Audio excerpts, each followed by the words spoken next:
dito, including your brother and all those research person from Mexico, Pampanga, because there is a motion, a resolution by me na yung drugs, no? Yung drugs at saka illegal acquisition of properties of Chinese national will be forwarded to this committee. Kaya hindi ka Mayor, ganito kasing style mo eh. Pag tinanong ka ng isa, sabihin mo, sinabi mo kanina, hindi mo personal kilala. Sabi mo sa munisipyo, now when I ask you, yung China travel, inamin mo. Now, dinagdagan mo ngayon na several times because on record, during the committee hearing, you know personally Willie Tayang and Willie Ong, mamaya papakita ko sa iyo na magkakilala kayo ni Willie Ong. Yes po, Your Honor. Ang style mo kasi, Mayor Tomang, sorry, pero ang style mo, bulok. Alam ko na yon. Pag tinanong ko isang tanong, sasagutin mo.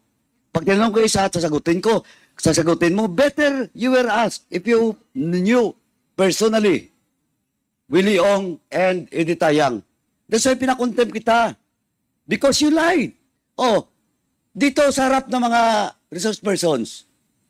Di ba he's lying? Sabi niya kanina, hindi niya kilala personal. Sa munisipyo lang. Ngayon, sinabi mo na ngayon, kilala mo si Edith, you met several times. Twice lang kayo ni Willie Ong. But I will establish to you that you have transactions with Willie Ong. And you will not make transactions with a certain person, especially kung hindi mo siya kilala.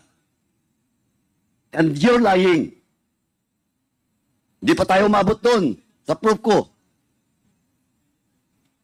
Kaya, Mr. Chairman, sabi ko nga naglulukuhan mo tayo dito. Alam mo na, kabisado na namin to.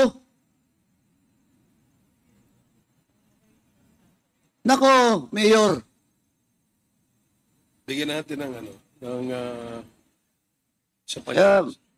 With that, Mr. Chairman, my motion to cite in contempt, I've already cited the violation. Unless there will be a second or members of this committee will vote in the negative. Hindi po ako nagsisinungaling, Your Honor. Nandito, nakikinig ng mga resource person. Hindi po ako I nagsisinungaling. challenge resource persons present in today's hearing. Kung totoo ba, nagsinungaling siya o hindi.